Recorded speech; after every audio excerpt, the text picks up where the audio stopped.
ஹalleluya. நம்ம அப்பாவை ஆராதிக்க வந்திருக்கிறோம். ஹalleluya. ஆராதனையில் பிரியம் உள்ளவரே,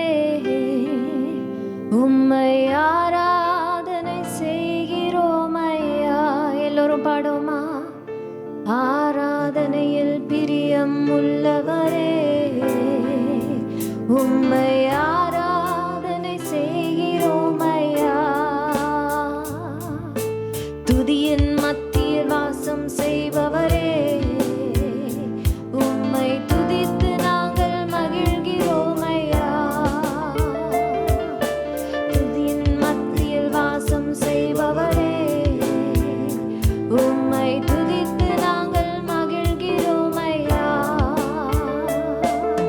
துதியும் கனமும் மகிமையும் உமக்கே நாங்கள் செலுத்துகிறோம். துதியும் கனமும் மகிமையும் உமக்கே நாங்கள் செலுத்துகிறோம். துதிக்கிறோம், நாங்கள் துதிக்கிறோம், துதிக்கிறோம், நாங்கள் துதிக்கிறோம். ஆராதனை செய்வோம், உம்மை அன்பாய் கூப்பிடுவோம்.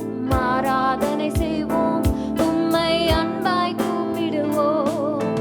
ஆராதனை செய்வோம், உம்மை அன்பாய் கூப்பிடுவோம். ஆராதனை செய்வோம், உம்மை அன்பாய் கூப்பிடுவோம். ஆராதனையில் பிரியம் உள்ளவரே, உம்மை ஆராதனை செய்கிறோம் ஐயா. துதியின் மத்தியில் வாசம் செய்பவரே, உம்மை துதித்து நாங்கள் மகிழ்கிறோம் ஐயா. துதியும் கனமும் மகிமையும் உமக்கே நாங்கள் தருகிறோம். துதியும் கனமும் மகிமையும் உமக்கே நாங்கள் தருகிறோம். துதிக்கிறோம், உம்மை துதிக்கிறோம், துதிக்கிறோம், உம்மை துதிக்கிறோம். துதிக்கிறோம், உம்மை துதிக்கிறோம், துதிக்கிறோம், உம்மை துதிக்கிறோம். ஹalleluya, ஹalleluya. பரலோகமே அவரை துதிப்பதால் அவர் நம்ம மத்தியில வாசம் செய்கிற தேவனாய் இருக்கிறார். ஹalleluya. நம்ம சிறு கூட்டமா இருந்தாலும் நம்ம ஒரு மனதோடு அவரை துதிக்கிற இந்த வேளையில அவர் நம்ம மத்தியில இறங்குற தேவனாய் இருக்கிறார். ஹalleluya, ஹalleluya. எல்லாருக்கும் தெரிந்த பாடல் பரலோகமே உம்மை துதிப்பதால் என்ற பாடலை உற்சாகமாய் பாட போகிறோம். Thank you Jesus. பரலோகமே உம்மை துதிப்பதால் கர்த்தாவே அங்கே வாழ்கிறீர். இந்த ஆலயத்தில் உம்மை துதிக்கிறோம். கர்த்தாவே எழுந்தருளும். நல்ல கைகளை தட்டி பாடுவோமா? பரலோகமே உம்மை துதிப்பதால் கர்த்தாவே அங்கே வாழ்கிறீர்.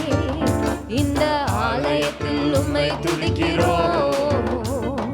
கர்த்தாவே எழுந்தருளும். கைகளை உயர்த்தி துதிக்கிறோம், துதிக்கிறோம், ஒன்றாக கூடி துதிக்கிறோம். ஹalleluya. துதிக்கிறோம், துதிக்கிறோம், ஒன்றாக கூடி துதிக்கிறோம். பரலோகமே உம்மை துதிப்பதால் கர்த்தாவே அங்கே வாழ்கிறீர்.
உம்மை துதிப்பதா கர்த்தாவே அங்கே வாழ்கிறீர்.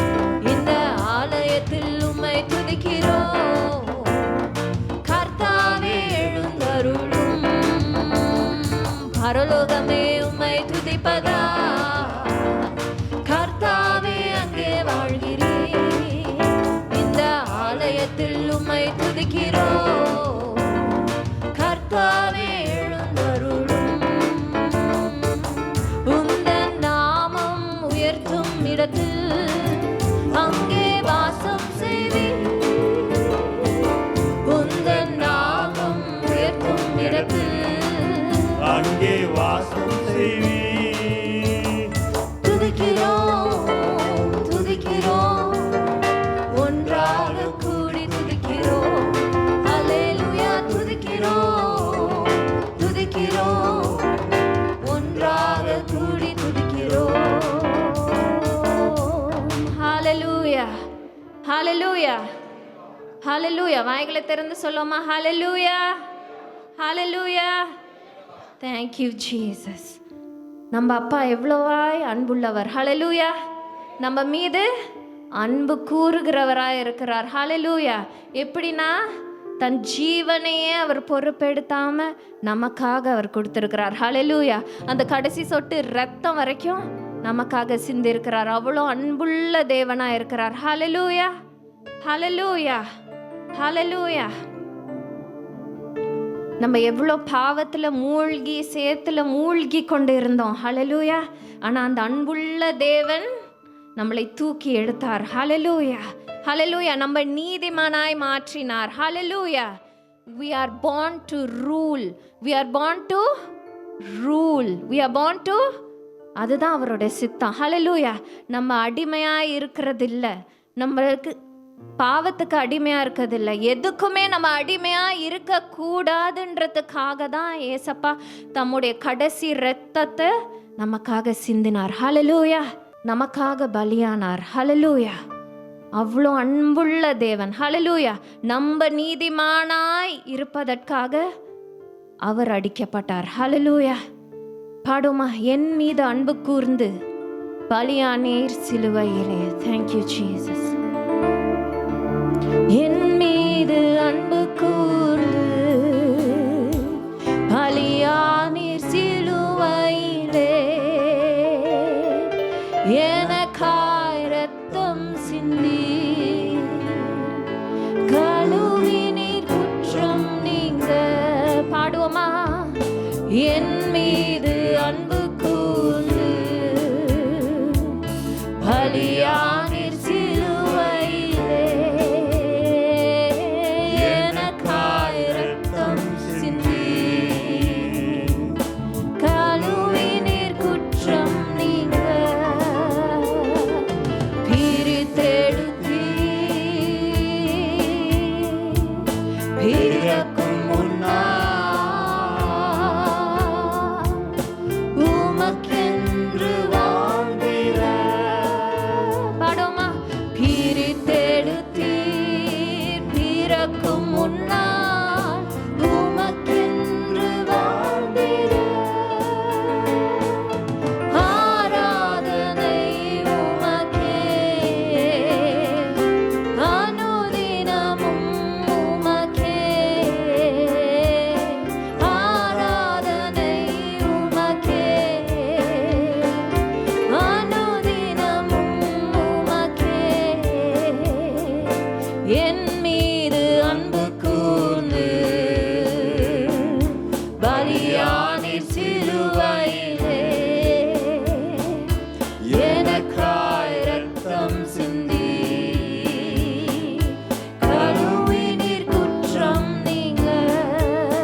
மாட்சிமையும் மகத்துவமும் உமக்குதானே என்றென்றைக்கும்.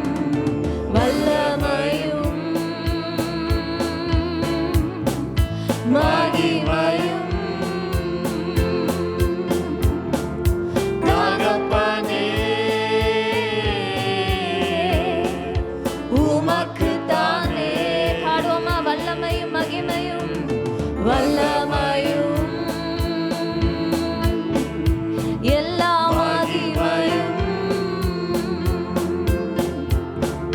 தகப்பனே உமக்குத்தானே. என் மீது அன்பு கூர்ந்து பலியானி சிலுவையிலே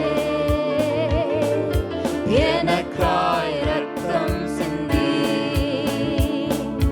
கழுவினீர் குற்றம் நீங்க. பாடுமா? என் மீது அன்பு கூர்ந்து பலியானி சிலுவையிலே எனக்காய் இரத்தம் சிந்தி கழுவினீர் குற்றம் நீங்க. உம் இரத்தத்தால் பிதாவோடு ஒப்புரவாகி ஹல்லேலூயா என்னை மகிழ செய்தார். ஹல்லேலூயா ஹல்லேலூயா. அவருடைய ரத்தத்தை சிந்தினதுனால நம்ம அப்பாவோட தைரியமா நம்ம அப்பான்னு கூப்பிடக்கூடிய ஏன் தகப்பன்னு கூப்பிடக்கூடிய அந்த அதிகாரத்தை நமக்கு ஆண்டவர் கொடுத்திருக்கிறார். அந்த பாக்கியத்தை ஆண்டவர் நமக்கு கொடுத்திருக்கிறார். ஹல்லேலூயா. இது இயேசு சிந்தலனா, நமக்காக ரத்த சிந்தலனா அந்த கிருபை, அந்த பாக்கியம், அந்த மகிழ்ச்சி நம்மளுக்கு கிடைச்சிருக்காது. அவருடைய ரத்தத்தினால ஹல்லேலூயா பிதாவே என்று கூப்பிடக்கூடிய அந்த பாக்கியத்தை நமக்கு கொடுத்திருக்கிறார். பிதாவோடு ஒப்புரவாக்கி மகிழச் செய்தீர். உம் இரத்தத்தால் பிதாவோடு ஒப்புரவாக்கி மகிழச் செய்தீர். கரைபடாத மகனாக திருத்தி தினம் பார்க்கின்றீர். கரைபடாத மகனாக நிறுத்தி தினம் பார்க்கின்றே. வல்லமையும் மகிமையும் தகப்பனே உமக்குத்தானே. கைகளை தட்டி பாடுவோமா? வல்லமையும் மகிமையும் தகப்பனே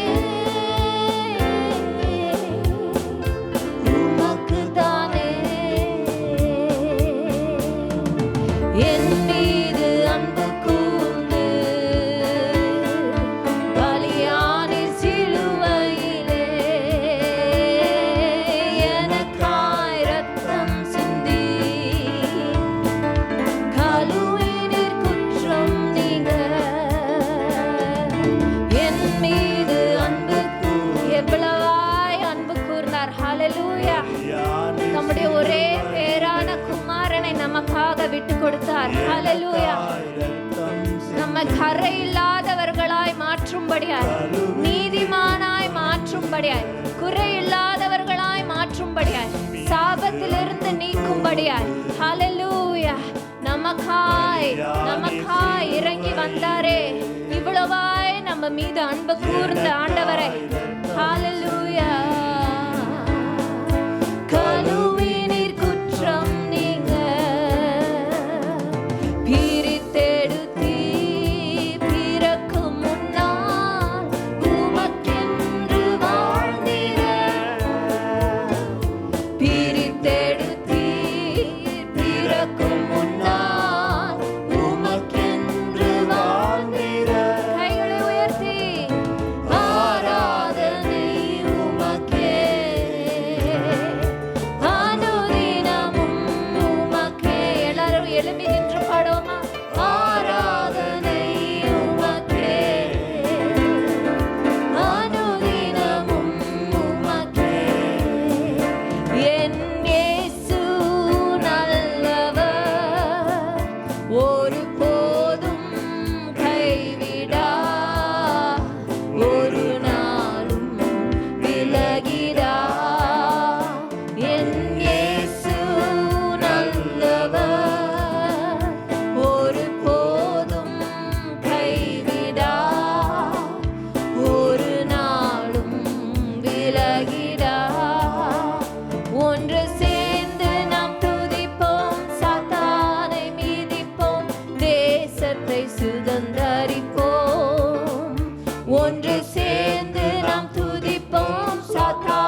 சுதந்தரிப்போம். உற்சாகமாய் பாடுமா. ஒன்று சேர்ந்து நாம் துதிப்போம், சாத்தானை மிதிப்போம், தேசத்தை சுதந்தரிப்போம். நம் இயேசு நல்லவர், ஒரு போதும் கைவிடார், ஒரு நாளும் விலகிடார், ஒரு நாளும் விலகிடார், ஒரு போதும் கைவிடார். எதிர்காலம் நமக்குண்டு, எதற்கும் பயப்பட வேண்டாம். ஹல்லேலூயா. பயமில்லை. நான் என்ன செய்வேன், ஏது செய்வேன் என்று பயப்படவே தேவையில்லை. ஏன்னா நம்ம எதிர்காலம் அவர் கையில. Yes, Lord. பயமில்லை. அதிகாரம் கையிலே, அதிகாரம் கையிலே, ஆளுவோம் தேசத்தை, நாம் ஆளுவோம் தேசத்தை. ஒன்று சேர்ந்து நாம் துதிப்போம், சாத்தானை மிதிப்போம், தேசத்தை சுதந்தரிப்போம். ஒன்று சேர்ந்து நாம் துதிப்போம், சாத்தானை மிதிப்போம், தேசத்தை சுதந்தரிப்போம். நொறுங்குண்ட நெஞ்சமே நோக்கிடு இயேசுவை. எந்த சூழ்நிலையா இருந்தாலும் ஹல்லேலூயா, அவரை நோக்கி பார்க்கும்போது ஹல்லேலூயா, உண்மையாய் கூப்பிடும்போது குறையெல்லாம் நிறைவாக்க வல்லவராய் இருக்கிறார். கூப்பிடு உண்மையாய் குறையெல்லாம் நீக்குவார், உன் குறையெல்லாம் நீக்குவார். ஒன்று சேர்ந்து நாம் துதிப்போம், சாத்தானை மிதிப்போம், தேசத்தை சுதந்தரிப்போம். ஒன்று சேர்ந்து நாம் துதிப்போம், சாத்தானை மிதிப்போம், தேசத்தை சுதந்தரிப்போம். நம் இயேசு நல்லவர், ஒரு போதும் கைவிடார், ஒரு நாளும் விலகிடார். நம் இயேசு நல்லவர், ஒரு போதும் கைவிடார், ஒரு நாளும் விலகிடார், ஒரு நாளும் விலகிடார். சத்தமா சொல்லுவோமா. ஒரு நாளும் விலகிடார். என்னை விட்டு விலகாத தேவன், என்னை கைவிடாதவர், என்னோடு கூட வருகிறவர். ஹல்லேலூயா. என்னை வழி நடத்துகிற தேவன். ஆமென். விடா, ஒரு நாளும் விலகிடா, ஒரு போதும் கைவிடா, ஒரு நாளும் விலகிடா, ஒரு போதும் கைவிடா. அல்லேலூயா. கர்த்தருடைய பரிசுத்த நாமத்திற்கு மகிமை உண்டாவதாக.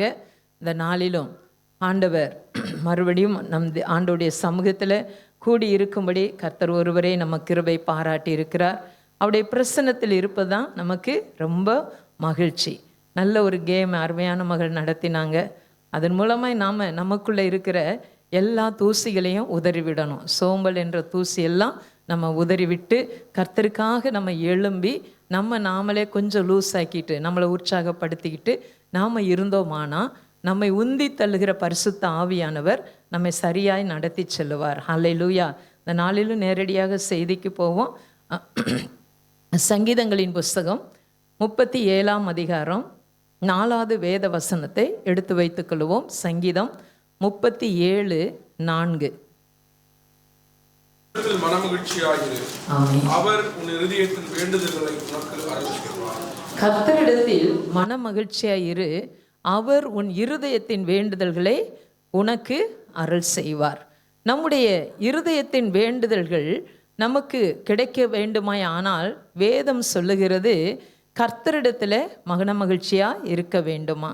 மகிழ்ச்சியாக இரு என்று சொல்லாதபடிக்கு இங்கே மன மகிழ்ச்சியோடு நீ இரு என்று சொல்லியிருக்கிறாங்க. அப்போது தாவீதுடைய வாழ்க்கையிலும் அநேக காரியங்களை குறித்து மகிழ்ச்சி இருந்தது. ஆனால் கர்த்தருடைய சமூகத்துக்கு வருவது தான் அவருக்கு ரொம்ப ரொம்ப மனமகிழ்ச்சியாக இருந்திருந்தது. அதனால தான் அவர் சொல்லுகிறார், கர்த்தரிடத்தில் மனமகிழ்ச்சியாக இரு, அவர் உன் இருதயத்தின் வேண்டுதலை உனக்கு அருள் செய்வார். ஸோ இந்த நாளிலும் நாம் கர்த்தருடைய சமூகத்தில் மனமகிழ்ச்சியாக இருக்கும் பொழுது கர்த்தர் நம்முடைய வேண்டுதலை கேட்பார் என்ற செய்தியின் தலைப்பில் இந்த நாளிலும் நாம் சில வசனங்களை தியானிப்போம். கர்த்தர் இந்த மாதத்தில் நமக்கு கொடுத்த வேத வாக்குத்தத்தத்தை எடுத்து வைத்து கொள்ளுவோம். 1 ராஜாக்களின் புஸ்தகம் 3ஆம் அதிகாரம் 12வது வேத வசனம். உன் வார்த்தைகளின்படி செய்தேன், ஞானமும் உணர்வுள்ள இருதயத்தை உனக்கு தந்தேன். இதிலே உனக்கு சரியானவன் உனக்கு முன் இருந்ததும் இல்லை, உனக்கு சரியானவன் உனக்கு பின் எழும்புவதும் இல்லை. உன் வார்த்தைகளின்படி செய்தேன், ஞானமும் உணர்வுமுள்ள இருதயத்தை உனக்கு தந்தேன். இதிலே உனக்கு சரியானவன் உனக்கு முன் இருந்ததும் இல்லை, உனக்கு சரியானவன் உனக்கு பின் எழும்புவதும் இல்லை. அல்லேலூயா. இந்த இடத்துல நீங்கள் இந்த வசனம் உங்களுக்கு உரிமை பாராட்டி நீங்கள் செபிக்கணும்னா, கர்த்தருடைய வார்த்தையின்படி நான் செய்யும்போது ஆண்டவர் எனக்கு ஞானமும் உணர்வும் உள்ள இருதயத்தை எனக்கு தருவார்.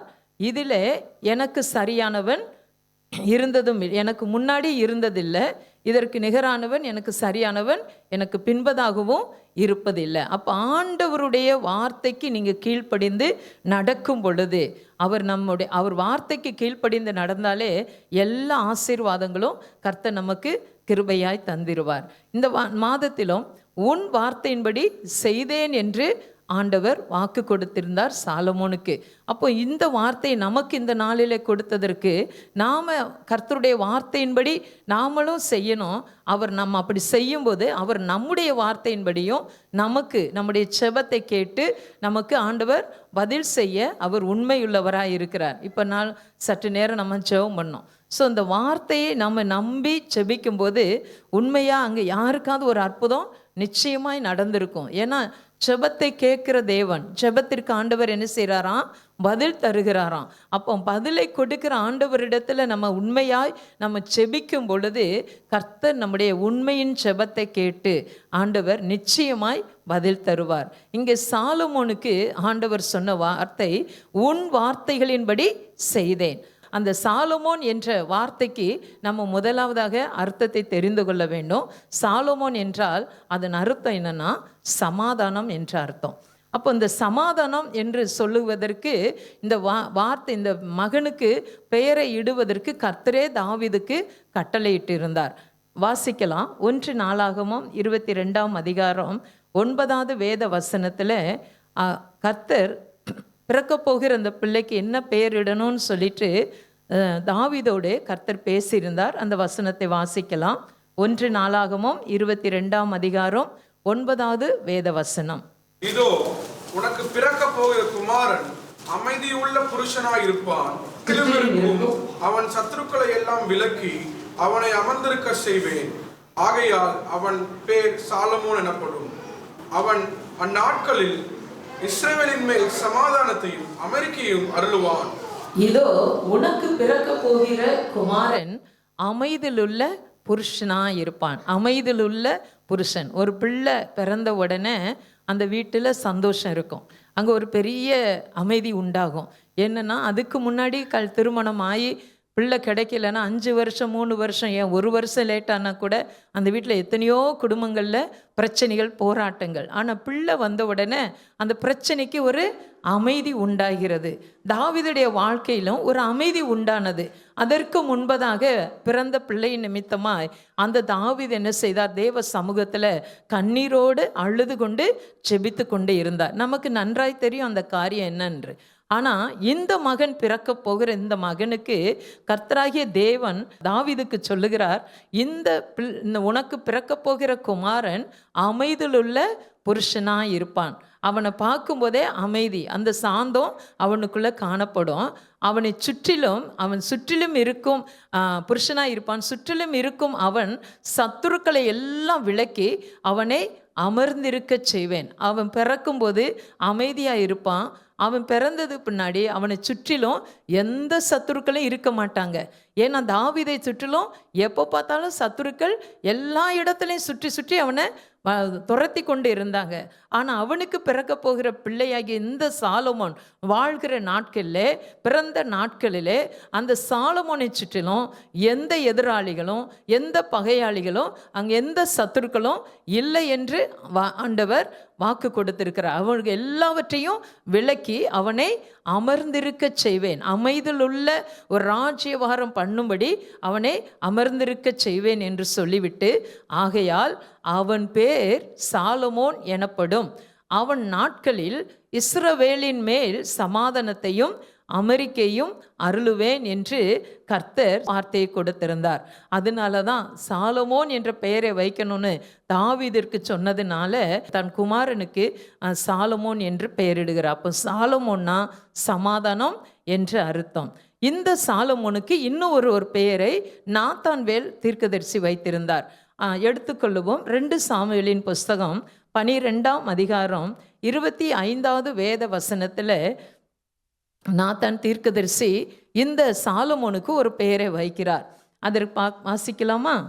தீர்க்கதரிசியாகிய நாத்தானை அனுப்ப அவன் கர்த்தரின் நிமித்தம் அவனுக்கு எதிதியா என்று பெயரிட்டான். அப்போ எதிதியா என்றா என்னன்னா, கர்த்தர் அவனிடத்தில் அன்பாய் இருந்தார் என்று அர்த்தமா. அவர் தீர்க்கதரிசியாகிய நாத்தானை அனுப்ப, அந்த சாலமோன் பிள்ளை பிறந்த அந்த சூழ்நிலையில், பெயரிட்ட அந்த சூழ்நிலையில் கர்த்தராகிய தேவன் இந்த தீர்க்கதரிசியாகிய நாத்தானை அனுப்புகிறார். அவர் அனுப்பின அந்த பிள்ளையை பார்த்த உடனே அவருக்கு பேர் சாலமோன்னு கர்த்தர் பெயரிட்டாலும் தீர்க்கதரிசி ஒரு பெயர் இடுகிறார். அந்த பெயருக்கு என்ன அர்த்தம்னா எதிதியா. அதுக்கு பேருக்கு அர்த்தம் என்னன்னா, கர்த்தர் அவனிடத்தில் அன்பாக இருந்தாராம். பாருங்க, பிறக்கும்போது சமாதானம், அவனுடைய வாழ்க்கை முழுவதும் எந்த சத்துருக்களும் இல்லை. அது மாத்திரம் இல்லை, கர்த்தர் அவன் மேலே அன்பாக இருக்கிறார். கர்த்தர் அவனுடைய மன விருப்பத்தை எல்லாம் நிறைவேற்றுகிறவராக இருக்கிறார். ஒரு பிள்ளை பிறக்கும்போது இத்தனை ஆசீர்வாதத்தை கர்த்தர் அந்த பிள்ளைக்கு கொடுத்தாங்கன்னா அவர் எவ்வளோ பாக்கியமுள்ள பிள்ளையாக இருக்க முடியும். இப்போ நீங்களும் நானும் கர்த்தர் நமக்கு தாய் தகப்பனுக்கு நம்மளை பிள்ளையாய் கொடுக்கும்போது நாம் நல்ல பெரியவங்களாகி நம்ம அப்பா அம்மாட்ட கேட்டிருந்தோம்னா, அப்பா அம்மா நான் பிறக்கும்போது உங்கள் குடும்ப சூழ்நிலை இல்லை, நீங்கள் என்ன மனநிலையில் இருந்தீங்க அப்படின்னு நம்ம விசாரித்தோம்னா அவங்க சொல்லியிருப்பாங்க. நான் என் தாயிடத்துலலாம் நான் கேட்கும்போதெல்லாம் அவங்க சொல்லுவாங்க, நான் ஒவ்வொரு குழந்தையும் வேலை செய்து கழனியில் வேலை செய்துட்டு இருப்பேன், தோட்டத்தில் வேலை செய்வேன், எனக்கு வழி வரும், அப்படியே ஆண்டவர் எனக்கு அந்த பிள்ளையை கொடுப்பாரு, வேலை செஞ்சிட்டு இருக்கும்போதே தான் நான் உங்களெல்லாம் பெற்றெடுத்தேன் அப்படின்னு சொன்னாங்க.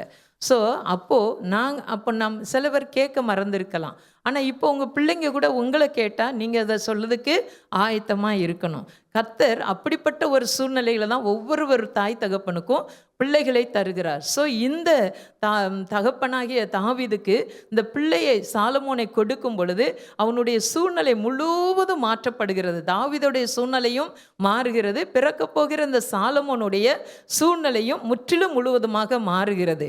ஸோ மாறினதற்கு பின்பதாக ஆண்டவர் அவர் எப்படியாய் ஆசீர்வதிக்கிறார் என்று நாம் அறிந்திருக்கிறோம். அதை காட்டிலும் அந்த சாலமோன் சொன்ன அவனுடைய வார்த்தையின்படி ஆண்டவர் செய்வதற்கு காரணம் என்ன என்றால், தாவீது இந்த சாலமோனுக்கு சில அறிவுரைகளை, சில கண்டிஷனை எல்லாம் சொல்லியிருந்தார். அவர் என்ன கண்டிஷனை சொல்லியிருந்தார்னு பார்த்தீங்கன்னா, 1 ராஜாக்களின் புஸ்தகம் 2ஆம் அதிகாரம் 4வது வேத வசனத்தில் தாவீது சாலமோனாகிய தன் மகனுக்கு ஒரு கட்டளையை விடுகிறார். அது என்ன கட்டளைன்னு பார்த்தீங்கன்னா, மோசேயின் நியாய பிரமாணத்தில் எழுதியிருக்கிறபடி நீ உன் தேவனாகிய கர்த்தருடைய கட்டளைகளையும் கற்பனைகளையும் நியாயங்களையும் சாட்சிகளையும் கைக்கொள்ள அவர் வழிகளில் நடக்கும்படிக்கு அவருடைய காவலை காப்பாயாக என்று சொல்லி ஒரு அன்பான கட்டளையை சாலமோன் தன் மகனாகிய சாலமோனுக்கு தாவீது ராஜா ஒரு கட்டளை இடுகிறார்.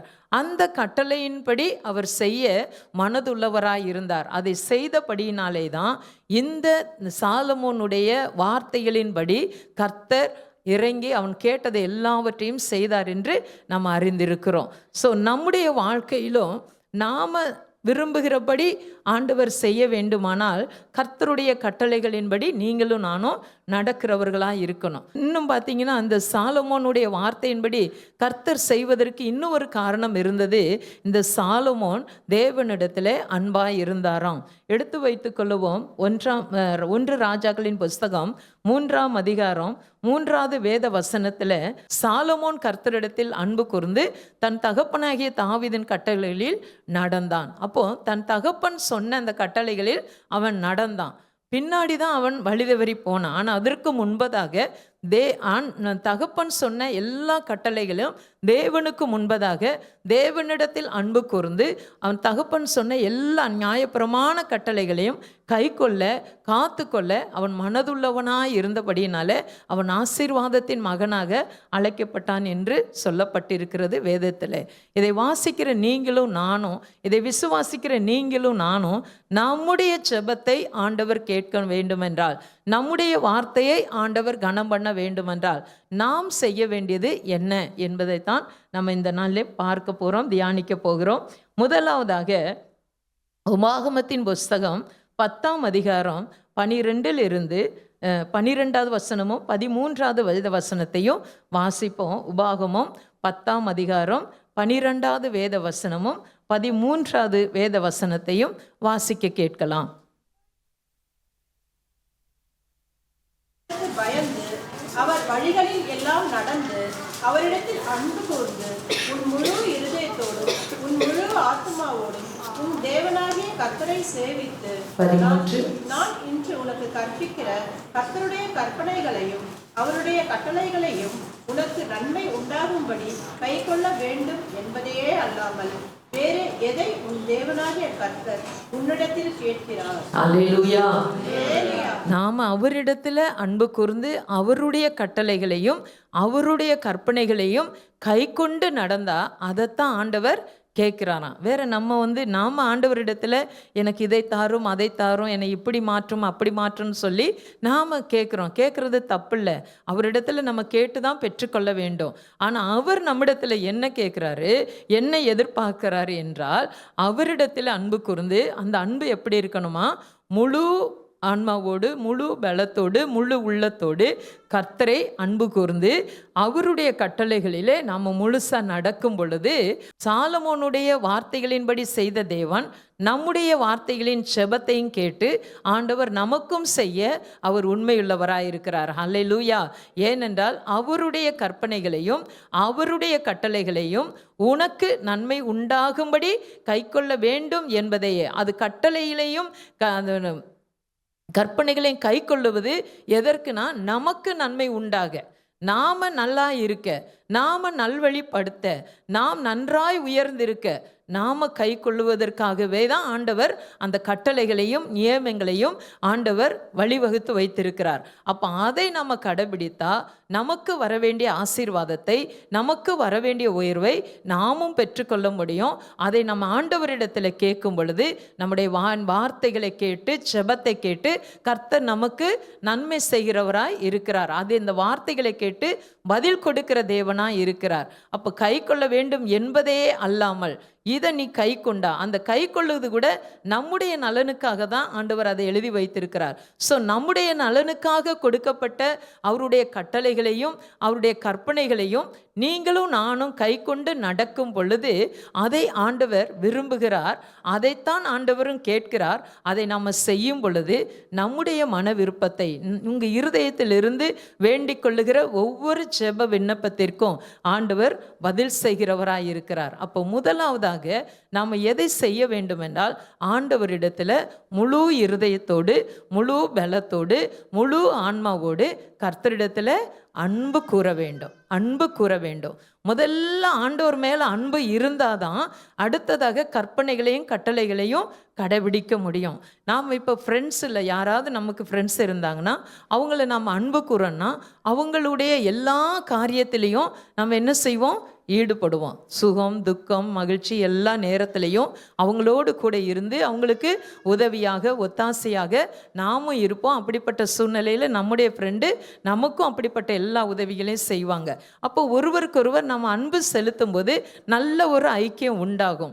அது அவருக்கு நன்மை உண்டாக, அவங்க நமக்கு நன்மை உண்டாக, நம்ம ஒருவருக்கொருவர் அந்த நன்றி நிறைந்த இருதயத்தோடு அவர்களுக்கு நன்மை செய்யும் பொழுது, உதவிகள் செய்யும் பொழுது, அவங்களுக்காக செபிக்கும் போது, அவங்களுக்கு உதவி ஒத்தாசையாக நிற்கும் பொழுது அதை அவங்களும் மறக்க மாட்டாங்க, நாமளும் மறக்க மாட்டோம். அதே போல தான் ஆண்டவரிடத்தில் அன்பு கூர்ந்து அவருடைய கட்டளைகளையும் அவருடைய கற்பனைகளையும் கை கொள்ளுவது நம்முடைய பிரயோஜனத்திற்காக, நாம் உயர்வாய் இருப்பதற்காக, நாம் நன்றாய் இருப்பதற்காக, அதை கை கொள்ளுவதை அதைத்தான் ஆண்டவர் விரும்புகிறார். அந்த விருப்பத்தை நம்ம செய்யும் பொழுது கர்த்தர் நம்முடைய ஜெபத்தை கேட்கிற தேவனாய் இருக்கிறார். ஸோ கர்த்தரிடத்தில் நாம் அன்பு கூறுவதே அது பிரதானமாக இருக்கிறது. அந்த அன்பு முழு இருதயத்தோடு வைக்கணும். அறகுறையான இருதயம் அல்ல, பாதி இருதயம் அல்ல, கல்லான இருதயத்தோடு அல்ல, இல்லை அம்மா அப்பா சொல்கிறாங்க அதுக்காக ஆண்டவரை தேடுவது அப்படிப்பட்ட இருதயமும் அல்ல. கர்த்தரை உண்மையாய் நேசித்து, கர்த்தர் எனக்காக இந்த பூமியிலே அவர் ஜீவனை கொடுத்திருக்கிறாரே, என் பாவத்தை மன்னித்திருக்கிறாரே, என் அக்கிரம செயல்களை மன்னித்து மறந்து என்னை அவருடைய சொந்த மகனாக மகளாக அவர் வைத்திருக்கிறாரே என்று உணர்ந்து அவரை நேசித்து அவருடைய வழிகளிலே அவருடைய அன்பை நம்ம நாடி தேடி போகும்போது, அவர் மேலே அன்பு செலுத்தும் போது அது அவருக்கு பிரியமுள்ளதாக இருக்கிறது. அதைத்தான் ஆண்டவர் உங்களிடத்திலும் என்னிடத்திலும் எதிர்பார்க்கிறார். அப்படி நாம் அன்பு செலுத்தும் போது அந்த அன்பினாலே ஆண்டவர் அந்த அன்பின் பிரயாசத்தை மறந்து விடுகிறதற்கு அநீதி உள்ள தேவன் அல்ல. அப்படி நாம் அவருக்கு அன்பு செலுத்தும் போது எல்லா நேரத்திலும் ஆண்டவருக்கு பயந்து வாழ்ந்து, கர்த்தருடைய நான் இந்த செஞ்ச ஆண்டவருக்கு பிடிக்காது, அதனால நான் கர்த்தருடைய சமூகத்தில் அவரை நேசிக்கிறபடினால நான் கரெக்டாக பைபிள் படிக்கணும், கரெக்டாக ஜெபிக்கணும், கரெக்டாக கர்த்தருடைய சமூகத்தில் காணப்படணும், ஆலய ஆராதனையில் எனக்கு கொடுக்கப்பட்ட நேரத்தில் சரியான நேரத்தில் நான் போய் நிற்கணும், கர்த்தரை தேடணும். அந்த உள்ளே இருந்து வருகிற அந்த தூண்டுதல் இருக்கு இல்லைங்களா, அந்த ஆர்வம் இருக்குது இல்லையா, அதை நாம் செய்யும் பொழுது உண்மையாக கர்த்தரை நம்ம நேசிக்கிற மகனாக மகளாக காணப்படுவோம். கட்டாயத்தின் பேரில் கர்த்தர் மேலே யாரும் அன்பு செலுத்த முடியாது. கட்டாயத்தின் பேரில் நாம் நம்ம ஃப்ரெண்டு மேலே அன்பு செலுத்த முடியாது. கட்டாயப்படுத்தி என்ன நீ இஷ்டத்துக்கு என்ன இணங்க வைக்காதுன்னு நம்ம சொல்லுவோம். அதே போல தான் கட்டாயத்தின் பேரில் நம்ம ஆண்டவரை தேடக்கூடாது. ஆண்டவரை நேசித்து அவர் மேலே அன்பு கூர்ந்து நம்ம செய்யும் பொழுது, அதே உபாகமன் புஸ்தகம் 30ஆம் அதிகாரம் 20வது வேத வசனத்தில் பார்த்தீங்கன்னா, உன் தேவனாகிய கர்த்தரில் அன்பு கூர்ந்து அவர் சத்தத்திற்கு செவி கொடுத்து அவரை பற்றி கொள்வாயாக. அப்படி பற்றி கொள்ளும்போது அவரே உனக்கு ஜீவனும் தீர்க்க ஆயுசுமானவர் என்றார். அப்போ ஆண்டவரிடத்துல அன்பு கூர்ந்து அவருடைய சத்தத்துக்கு செவி கொடுத்து அவருடைய வார்த்தைக்கு செவி கொடுத்து கேட்கிறவர்களாய் மாத்திரமல்ல, அந்த கேட்கிற வார்த்தைக்கு செவி கொடுக்கிறவர்களாய், செவி கொடுக்கன்னா கீழ்ப்படுகிறவர்களாய் நாம் இருக்கும் பொழுது செவி கொடுத்து அவரை பற்றி கொள்ளுவோமே. ஆனால் அவரை அழக பற்றி பிடிப்பு, ஒரு தாயை ஒரு சின்ன பிள்ளை எப்படி கையை பிடிச்சிட்டு அதை அழகாக இழுத்து கொண்டு போகுமோ, அதே போல் ஆண்டவருடைய கரத்தை பிடித்து நாம் அவரை பற்றி கொள்ளுவோமே. ஆனால் அவரே நமக்கு என்னவா இருக்கிறாராம்? ஜீவனும் தீர்க்க ஆயுசுமானவர் என்று எழுதப்பட்டிருக்கிறது. ஸோ கர்த்தரிடத்தில் நாம் அன்பு கூறும் பொழுது, நம்முடைய தேவனாகிய கர்த்தரிடத்தில் அன்பு கூர்ந்து அவர் சத்தத்துக்கு கீழ்ப்படிந்து செவி கொடுத்து அவரை பற்றி கொள்ளும் பொழுது, அவரை உறுதியாய் பற்றி கொள்ளும் பொழுது, அவரை விடாது பற்றி கொள்ளும் பொழுது, சோதனை நேரத்தில், போராட்ட நேரத்தில், கலக்கமான சூழ்நிலையில், நஷ்டமான நேரங்களில், கைவிடப்பட்ட காலங்களில் நாம் அவரை பற்றி கொள்ளுவோமே. ஆனால் அதை பற்றி கொள்ளுகிற ஒருவரையும் கர்த்தர் கைவிட மாட்டார். சொல்லப்பட்டிருக்கிறது வார்த்தையில் அது என்னன்னா, அவரே நமக்கு என்னவா இருப்பாராம்? ஜீவனாக இருப்பாராம். பாருங்க, ஆண்டவரிடத்தில் அன்பு செலுத்தும் போது அவர் நமக்கு ஜீவனாக இருக்கிறார். அதுக்கு மாத்திரம் இல்லை, அந்த அவரிடத்தில் அன்பு செலுத்துறவங்க தீர்க்க ஆயுசுமானவராய் ஆண்டவர் நம்மோடு கூட இருந்து நம்மை நடத்துகிறார். ஸோ இது லேசாய் நம்ம பெற்றுக்கொள்ளுகிற ஒரு காரியம்.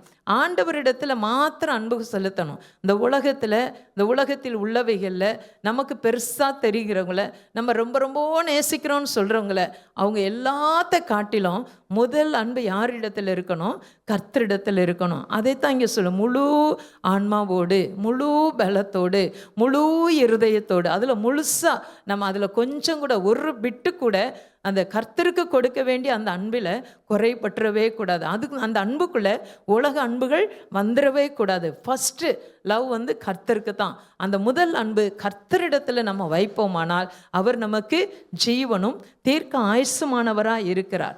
அதை அறிந்து தான் லூக்கா எழுதின சுவிசேஷம் 7ஆம் அதிகாரத்தில் ஒரு ஸ்திரீ ஆண்டவரிடத்தில் மிகுந்த அன்பு பாராட்டுறாங்க.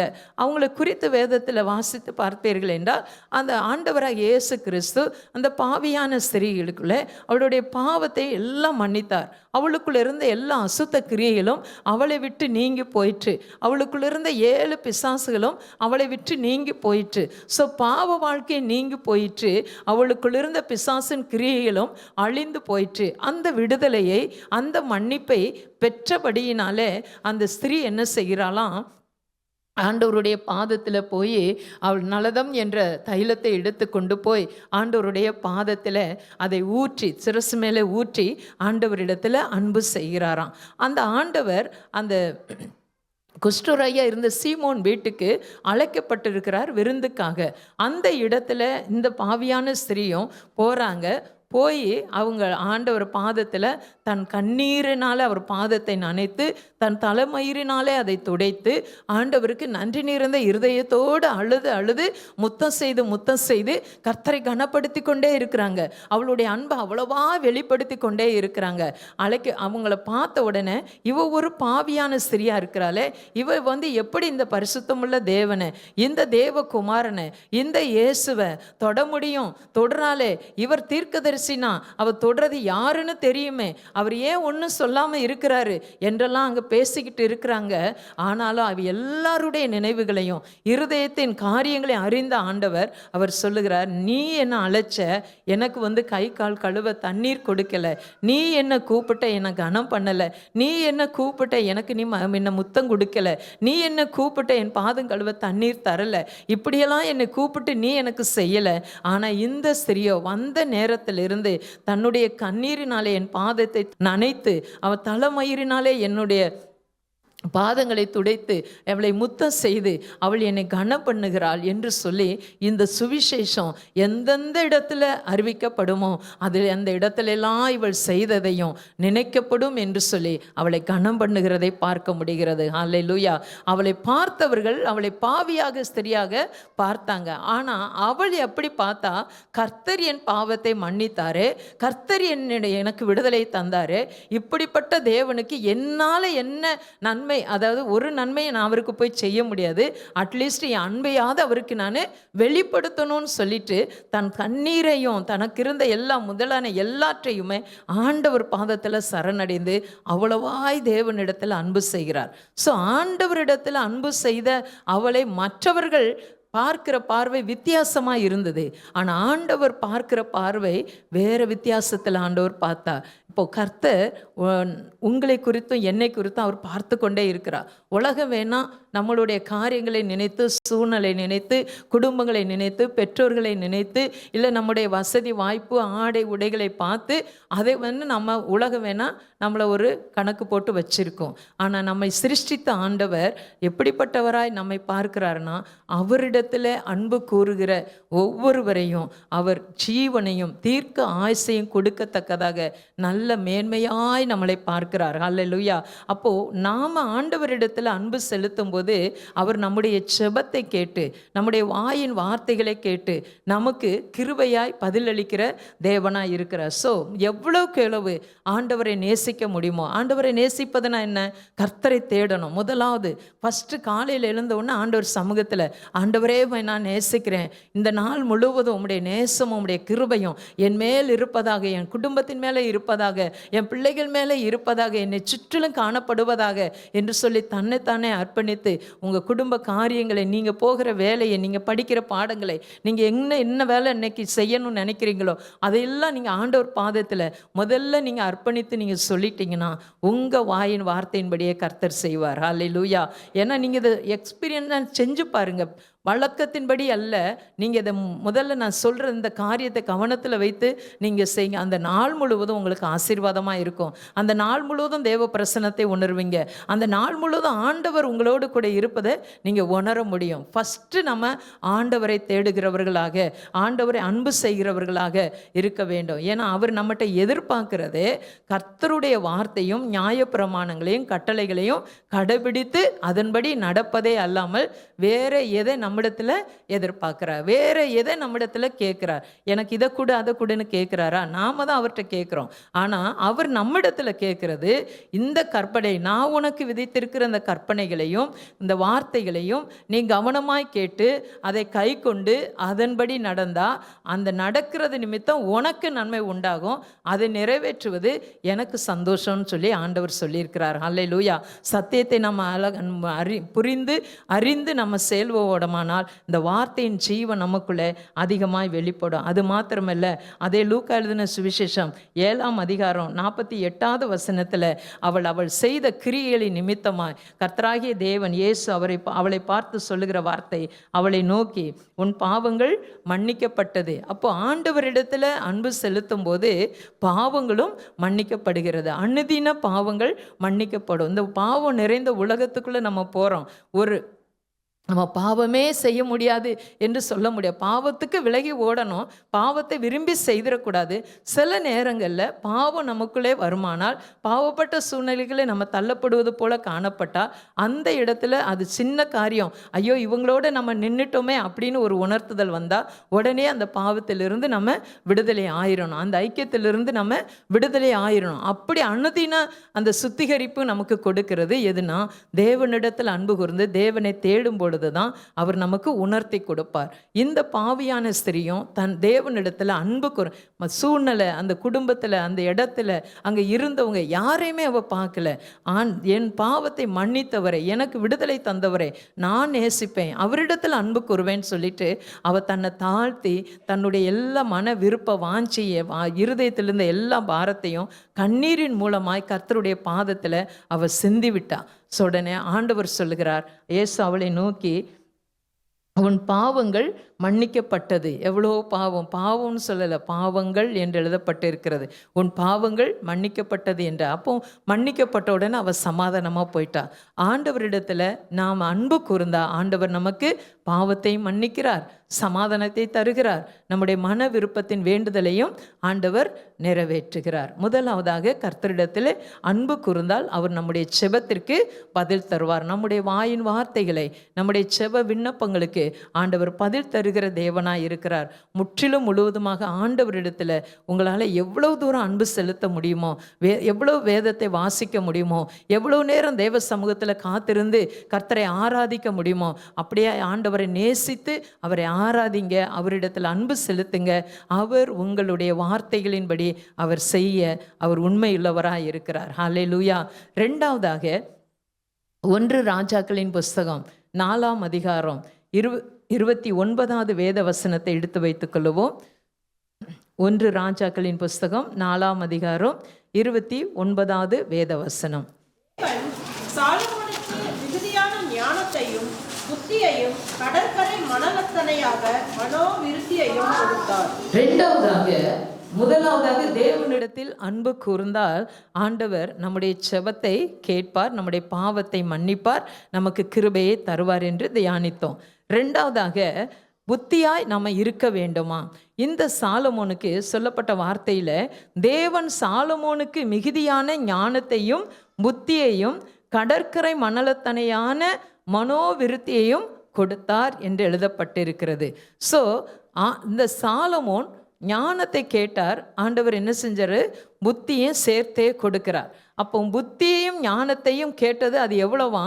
கடற்கரை மணலை தன்னை அவ்வளோ எண்ண முடியாத ஆச்சரியப்படுகிற அளவுக்கு அவனுக்குள்ளே புத்தியையும் ஞானத்தையும் ஆண்டவர் கொடுத்து விட்டாராம். அது எப்படி இருக்குதான், மணலை தன்னையாக அந்த மணலை ஒரு கைப்பிடி மணலை எடுத்து அது எத்தனை மணல் அப்படின்னு சொல்லி எண்ண முடியுமா?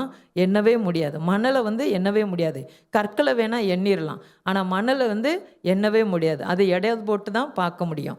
ஸோ இங்கே எழுதப்பட்டிருக்கு, கடற்கரை மணலை தனையாய் என்ன செய்திருக்கா, மனோவிருத்தி அடையும்படிக்கு ஆண்டவர் ஞானத்தையும் புத்தியையும் தந்திருக்கிறாராம். ரெண்டாவதாக ஆண்டவரிடத்தில் அன்பு கூறுகிறவர்களுக்கு ஆண்டவர் புத்தியை தருகிறார். அந்த புத்தியாய் நடக்கும் பொழுது கர்த்தர் நமக்கு பெரிய காரியங்களை செய்வார்.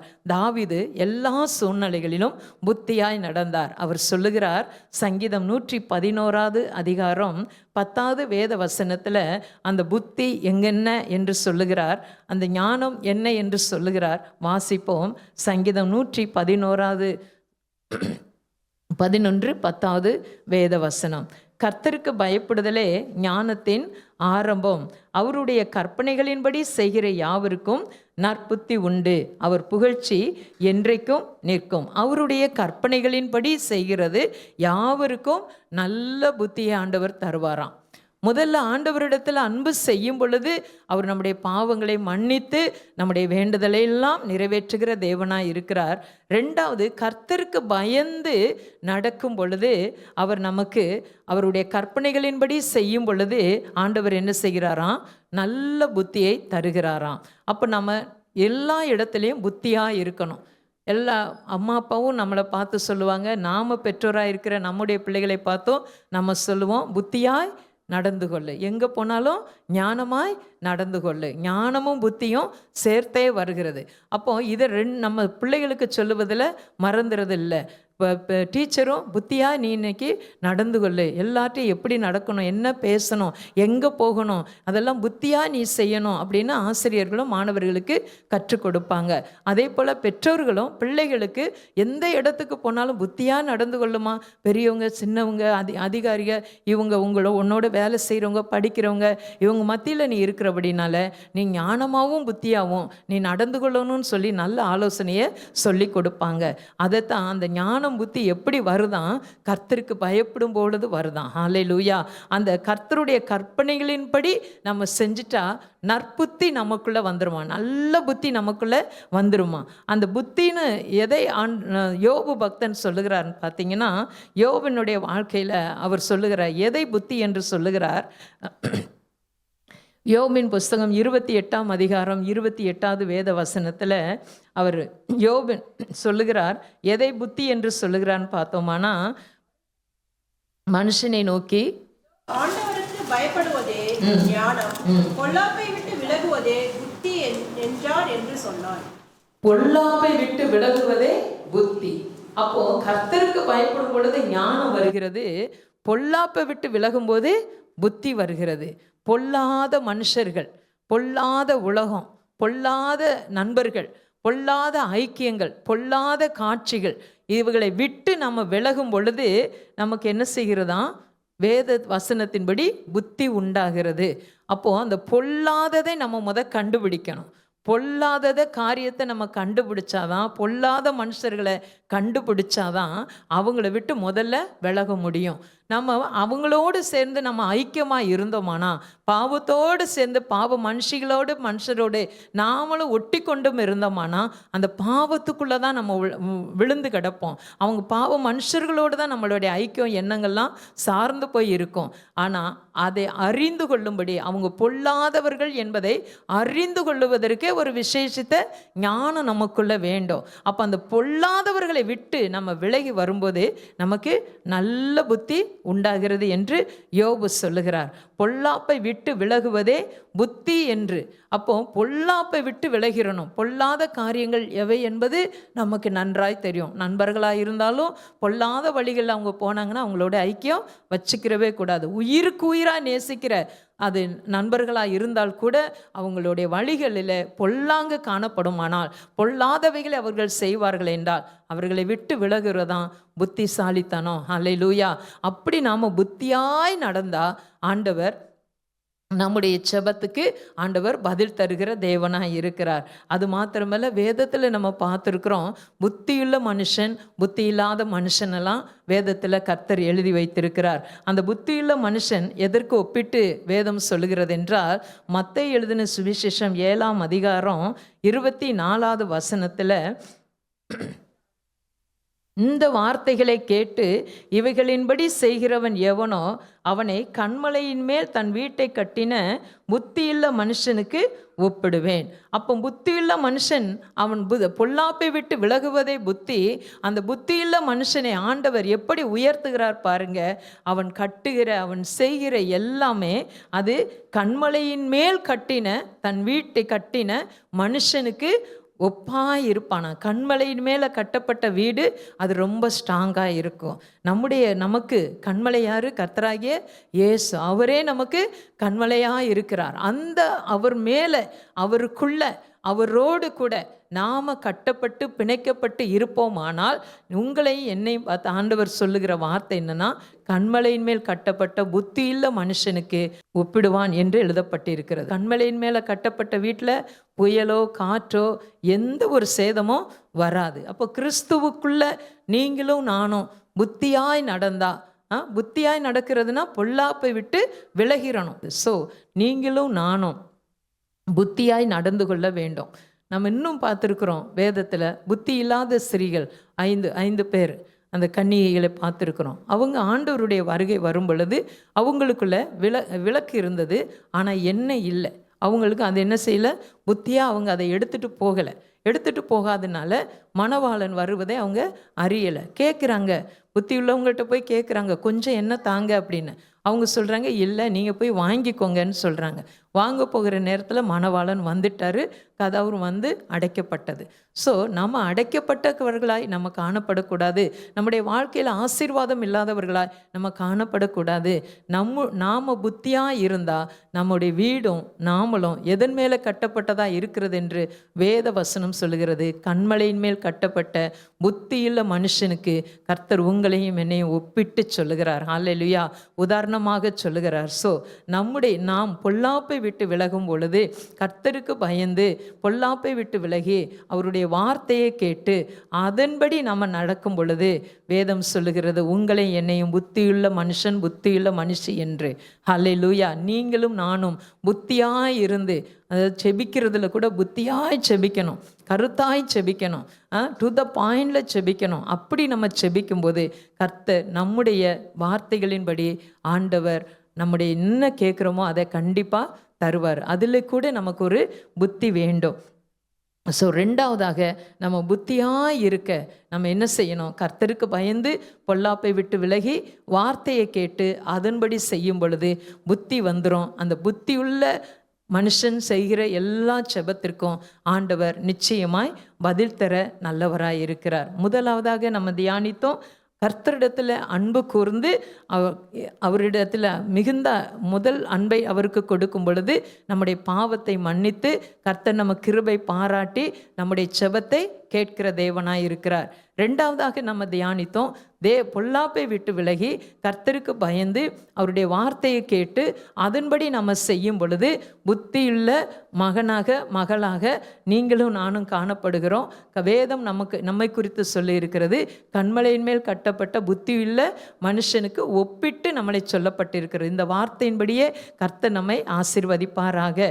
மூன்றாவதாக நம்ம எப்படி இருக்க வேண்டுமா, 1 ராஜாக்களின் புஸ்தகம் 3ஆம் அதிகாரம் 3வது வேத வசனத்தை எடுத்தவர்கள் வாசிக்கலாம். 1 ராஜாக்களின் புஸ்தகம் 3ஆம் அதிகாரம் 3வது வேத வசனம். கர்த்தரிடத்தில் அன்பு கூர்ந்து தன் தகப்பனாகிய தாவீதின் கட்டளைகளில் நடந்தான். ஆனாலும் அவன் மேடைகளிலே பலியிட்டு தூபம் காட்டி வந்தான். சாலமோன் கர்த்தரிடத்தில் அன்பு கூர்ந்து தன் தகப்பனாகிய தாவீதின் கட்டளைகளில் நடந்தான். ஸோ மூன்றாவதாக ஆண்டவருடைய கட்டளைகளின்படி செய்ய வேண்டும். ஆண்டவருடைய கட்டளைகளின்படி நம்ம செய்யும் பொழுது நிச்சயமாய் நம்முடைய செபத்திற்கு ஆண்டவர் பதிலை தருவார்.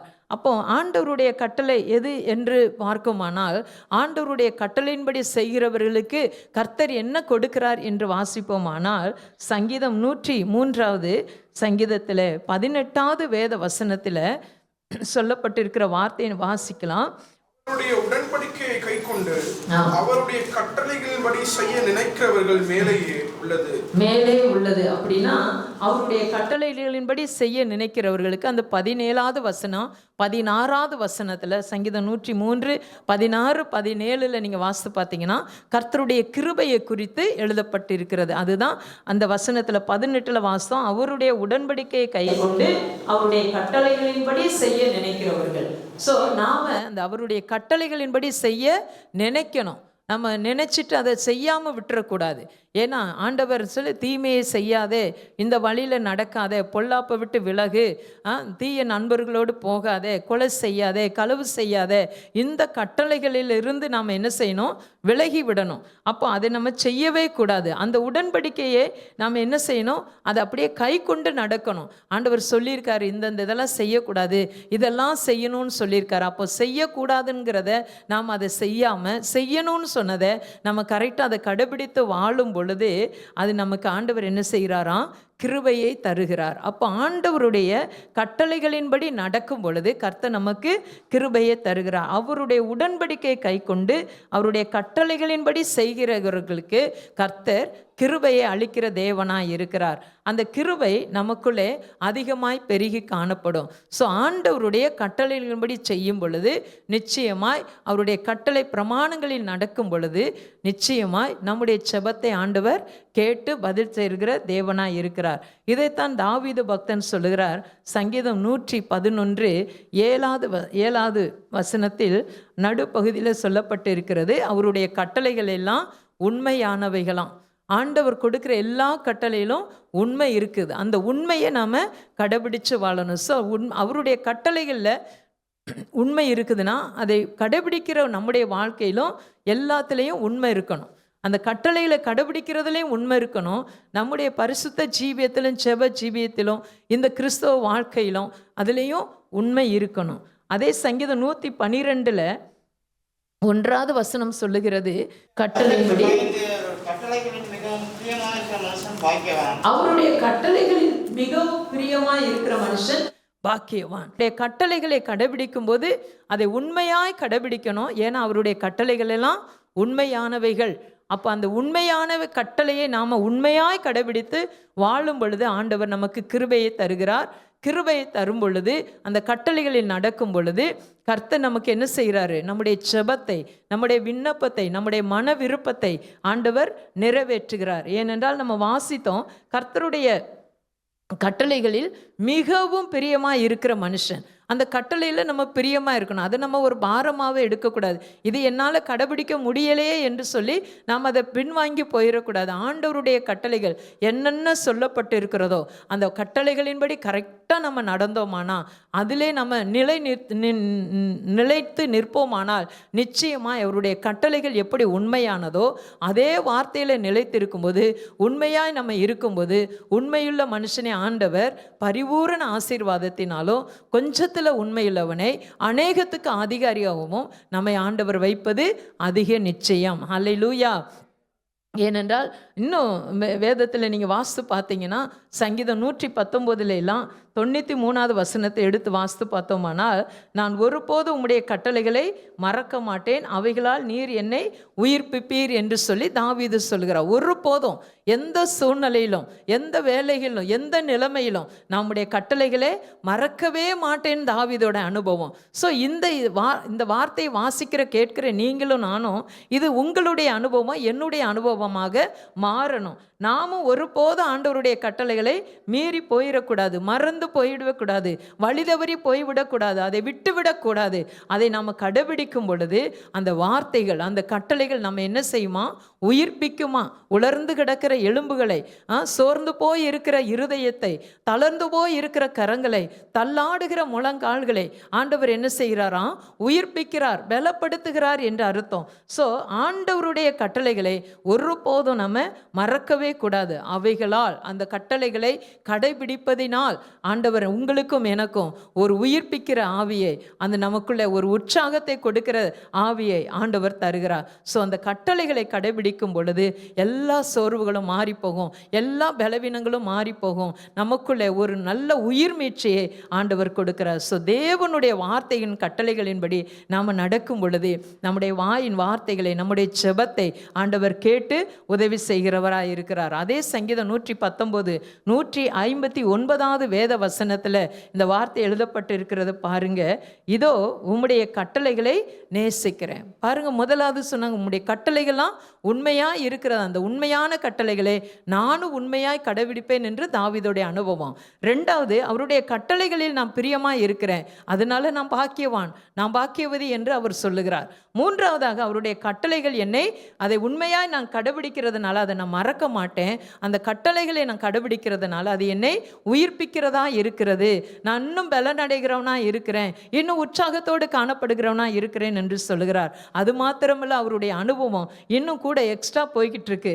அது எப்படின்னா, சங்கீதம் 119 159 வசனத்தை வாசித்து பார்ப்போம் என்றால், உம்முடைய கட்டளைகளை நான் நேசிக்கிறேன். பாருங்க, முதல்ல தேவனிடத்தில் அன்பாய் இருக்கும் பொழுது, அவரை அன்பு கூறும் பொழுது ஆண்டவர் நம்முடைய செபத்துக்கு பதில் தருகிறார். அந்த அன்பு கிருபையை தருகிறது.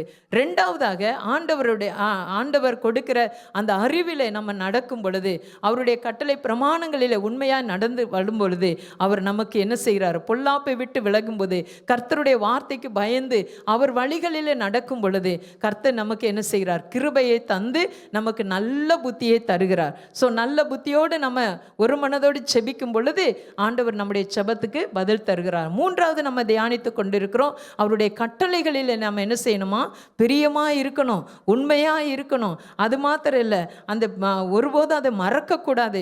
மறக்கிறது மாத்திரமல்ல, அதை நம்ம என்ன செய்யணும், ரொம்ப நேசிக்கணும். அந்த கட்டளைகளை, தேவனுடைய வார்த்தைகளை ரொம்ப நேசிக்கணும்.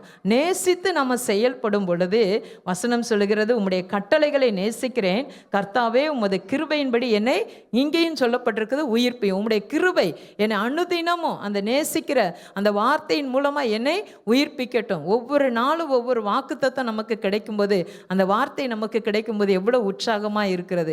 ஒரு வாக்குத்தத்தத்தை ஆண்டவர் நமக்கு கால வேளையில் நம்முடைய நினைவில் ஒரு வார்த்தையை சொன்னாரானா, அந்த வார்த்தை நமக்கு அந்த நாள் பூரா மனசில் ஓடிக்கிட்டே இருக்கும். அந்த வார்த்தையை நம்ம தியானித்துட்டே இருப்போம். நம்முடைய உதடு நாவுகள் இந்த வார்த்தையை சொல்லிக்கொண்டே இருக்கும். அப்போ அந்த வார்த்தையினாலே நம்ம என்ன செய்கிறோம், கிருபையை பெற்றுக்கொள்ளுகிறோம். அந்த வார்த்தையினாலே மறுபடியும் நமக்கு உயிர்ப்பிக்கிறார். அடுத்ததாக, அதே சங்கீதம் 119 168 சொல்லப்பட்டிருக்கிறது, உமது கட்டளைகளையும் உமது சாட்சிகளையும் காத்து நடக்கிறேன். அப்போ தாவீதுடைய அனுபவம் எவ்வளவு பெரியதாக இருக்குது பாருங்க. அவர் சொன்னார், உம்முடைய கட்டளைகளாம் உண்மையானவைகளாக இருக்கிறது, அதனால் அந்த உண்மையானவைகளை நான் கடைபிடித்து வாழ்கிறேன்னு சொன்னார். கடைபிடித்து வாழ்கிற நான் அந்த கட்டளைகளில் மிகவும் நான் பிரியமாக இருக்கிறதுனால நான் பாக்கியவானாக இருக்கிறேன், நான் பாக்கியவதியாக இருக்கிறேன்னு சொன்னார். அந்த கட்டளைகளை நான் ஒருபோதும் மறக்க மாட்டேன், மறக்காதனால அது என்னை அனுதினமும் உயிர்ப்பிக்கிறதா இருக்கிறதுன்னு சொன்னார். அடுத்து, அந்த கட்டளைகளை நான் ரொம்ப ரொம்ப நேசிக்கிறேன்னு சொல்லியிருக்கார். அவருடைய அனுபவம் நம்முடைய அனுபவமாய் மாறும் பொழுது தான் தாவீதை போல கர்த்தரை பிரியப்படுத்துகிற மகனாக மகளாக இருக்க முடியும். தாவீதை எப்படி கர்த்தர் உயர்த்தி ஆசீர்வதித்தாரோ அப்படியே கர்த்தர் உங்களை என்னையும் உயர்த்தி ஆசீர்வதிக்க அவர் உண்மை உள்ளவராய் இருக்கிறார். அல்லேலூயா. அடுத்ததாக நம்ம 168 119 168 நம்ம வாசித்தோம், உமது கட்டளைகளையும் உமது சாட்சிகளையும் காத்து நடக்கிறேன். அங்கே தான் நம்ம பொறுமையாக அதை செயல்படுத்தணும். ஆண்டோடைய வசனத்தை படித்து மனப்பாடம் பண்ணி அதை நம்முடைய வாழ்க்கையில் செயல்படுத்தலைன்னா அது வேஸ்ட்டு. அப்போ இவர் சொல்லுகிறாரு, தாவீதுடைய அனுபவம் சொல்லுகிறது என்னன்னா, உமது சாட்சிகளையும் உமது கட்டளைகளையும் நான் என்ன செய்கிறேன், காத்து நடக்கிறேன், ரொம்ப கேர்ஃபுல்லாக நடக்கிறேன் அப்படின்னு சொல்கிறாரு. அது அப்படி நடக்கிறதுனால என் வழிகளெல்லாம் உமக்கு முன்பதாக இருக்கிறது. நாம் கேர்ஃபுல்லாக அவருடைய வார்த்தைகளும் அவருடைய கட்டளைகளிலும் கேர்ஃபுல்லாக நம்ம நடக்கும் பொழுது, கவனமாய் நடக்கும் பொழுது, காத்து நடக்கும் பொழுது நம்முடைய வழிகள் எப்படி இருக்கதான், கர்த்தருக்கு முன்பதாக இருக்கிறது. அதனால தான் சங்கீதம் 16:8 தாவீதோட இப்படி சொல்லுகிறார், கர்த்தரை என் கண்களுக்கு முன்பதாக வைக்கிறேன், அவர் என் வலது பார்சத்தில் இருக்கிறபடியால் நான் அசைக்கப்படுவது இல்லை என்று சொல்லுகிறார். ஸோ ஆண்டவருடைய கட்டளைகளை காத்து நடக்கிறதுல கவனமாக இருந்து அவருக்கு அந்த வழிகளை அவருக்கு முன்பதாக அந்த காத்து நடக்கும்போது அவருக்கு முன்பதாக இருக்கிறபடியினால அவர் சொல்லுகிறார், எப்பொழுதும் கர்த்தரை எனக்கு முன்பதாக நான் வைக்கிறேன். ஸோ நம்முடைய வாழ்க்கையிலும் இதே போல் ஆண்டவருடைய வார்த்தைகள் கட்டளைகளை உண்மையாய் கடைபிடித்து அதை மிகவும் நேசித்து அதை அந்த கட்டளைகளின்படி பிரியமாக இருந்து அந்த கட்டளைகளை நம்ம அதன்படி நடக்கும் பொழுது கர்த்தர் நம்முடைய வழிகளெல்லாம் உண்மையாய் அது வாய்க்க பண்ணுவார். நம்முடைய செபத்திற்கு ஆண்டவர் உண்மையாய் பதில் தருவார். ஹல்லேலூயா. கர்த்தருடைய கட்டளைகளை கடைபிடிக்கிறவர்களை நீதிமான் என்று பரிசுத்த வேதாகமம் சொல்லுகிறது. ஹல்லேலூயா. எசேக்கியேலின் தீர்க்க தரிசன புஸ்தகம் 18ஆம் அதிகாரம் 9வது வசனத்தில் அவருடைய கட்டளைகளை கடைபிடிக்கிற மனுஷனை நீதிமான் என்று அங்கு எழுதப்பட்டிருக்கிறதை வாசிப்போம். என் கட்டளைகளின்படி நடந்து நியாயங்களை கைக்கொண்டு உண்மையாய் இருப்பானாகில் அவனே நீதிமான், அவன் பிழைக்கவே பிழைப்பான் என்று கர்த்தராகிய ஆண்டவர் சொல்லுகிறார். ஆண்டவருடைய கட்டளைகளின்படி நடக்கிறவன் அவனை வேதம் என்ன சொல்லுகிறது? கடைபிடிக்கிறவனை நீதிமான் என்று சொல்லுகிறது. ஸோ ஆண்டவருடைய கட்டளைகளை நீங்களும் நானும் கடைபிடிக்கும் பொழுது நீதிமான் என்று வேதம் சொல்லுகிறது. நீதிமான் செய்கிற அந்த ஊக்கமான ஜெபத்திற்கு ஆண்டவர் நிச்சயமாய் பதில் தருவார். ஸோ நம்ம ஆண்டவருடைய கட்டளைகளில் உண்மையாய் நடந்தால் போதும், நேசித்து நடந்தால் போதும், கடைபிடித்து வாழ்ந்தால் போதும், அவருக்காக சாட்சியாக நின்றால் போதும். அப்படி இருக்கும் பொழுது நம்முடைய வழிகளெல்லாம் அவருக்கு முன்பதாக இருக்கிறது. அவருக்கு முன்பதாக இருக்கிற உங்களை என்னையும் ஆண்டவர் என்ன செய்கிறாரு? நீதிமான்களாக மாற்றியிருக்கிறார். நீதிமானுடைய ஜெபத்தை ஆண்டவர் கேட்டு பிழைக்கவே பிழைத்து என்ன செய்கிறாரு? பிழைக்கவே பிழைப்பான் என்று கர்த்தருடைய ஆண்டவர் சொல்லுகிறார். ஆண்டவரே இதை சொல்லியிருக்கிறார். ஸோ ஆண்டவருடைய கட்டளைகளை நீங்களும் நானும் சரியாய் கடைபிடிக்கும் பொழுது உங்களையும் என்னையும் குறித்து வேதம் நீதிமான் என்று சொல்லப்பட்டிருக்கிறது. அது மாத்திரமல்ல, அவருடைய கட்டளைகளின்படி நாம் நடக்கும் பொழுது நமக்கு என்ன நேரிடுதான்? புதிய ஏற்பாட்டு பிள்ளைகளாக இருக்கிற உங்களுக்கும் எனக்கும் 1 யோவான் நிருபம் 3ஆம் அதிகாரம் 22வது வேத வசனத்தை எடுத்து வைத்துக் கொள்வோமானால் 1 யோவான் 3ஆம் அதிகாரம் 22வது வேத வசனம், அவருடைய கற்பனைகளை நாம் கைக்கொண்டு அவருக்கு முன்பாக பிரியமானவைகளை செய்கிறபடினால் நாம் வேண்டிக் கொள்ளுகிறது எதுவோ அதை அவராலே பெற்றுக்கொள்ள முடியும். நாம் வேண்டிக் கொள்ளுகிறது எதுவோ, சாலமோன் வேண்டிக் கொண்டதை கர்த்தர் அவருக்கு செய்தார். ஸோ நாம் வேண்டிக் கொள்ளுகிறது எதுவோ, எந்த காரியமாக இருந்தாலும் சரி, அதை நீங்கள் வேண்டிக் கொள்ளும் பொழுது ஆண்டவர் அதை நமக்கு பெற்றுக்கொள்ளும்படி கிருபையை தருகிறார். ஸோ கர்த்தருடைய கற்பனைகளை கை கொண்டு அவருக்கு முன்பதாக பிரியமானவைகளை நீங்களும் நானும் செய்யணும். பிரியமற்றதை அல்ல, பிரியமானவைகளையே நம்ம செய்யணும். அப்படி செய்தால் கர்த்தர் நாம் வேண்டிக் கொள்ளுகிறது எதுவோ, என்ன காரியத்தை நீங்கள் கேட்டாலும் அதுவும் தேவனுக்கு சித்தமானதை தான் நம்ம கேட்கணும். தேவனுக்கு சித்தம் இல்லாததை நினைத்து எனக்கு அந்த காரியத்தை இப்படி முடிச்சிருங்க, இந்த காரியத்தை இப்படி போட்டு இப்படி வாய்க்க பண்ணுங்க அப்படின்னு சொன்னால் அது பிரியம் இல்லைன்னா அதை செய்ய மாட்டார். நீதிமானுடைய ஊக்கமான ஜெபம், அவன் பிரியப்படுகிற எந்த ஜெபத்தையும் கர்த்தர் ஆண்டவர் கேட்பார். வேத வசனம் சொல்கிற கற்பனைகளை கை கொண்டு கட்டளைகள் அவருக்கு முன்பதாக பிரியமானவைகளை செய்யும் பொழுதுதான் அவருக்கு பிரியமாக இருக்கணும். நீங்கள் எதை செஞ்சாலும் அதுக்கு பிரியமாக இருக்கணும். ஜெபமாக இருந்தாலும் அது பிரியமாக இருக்கணும். துதி ஸ்தோத்திரமாக இருந்தாலும் அது அவருக்கு பிரியமாக இருக்கணும்.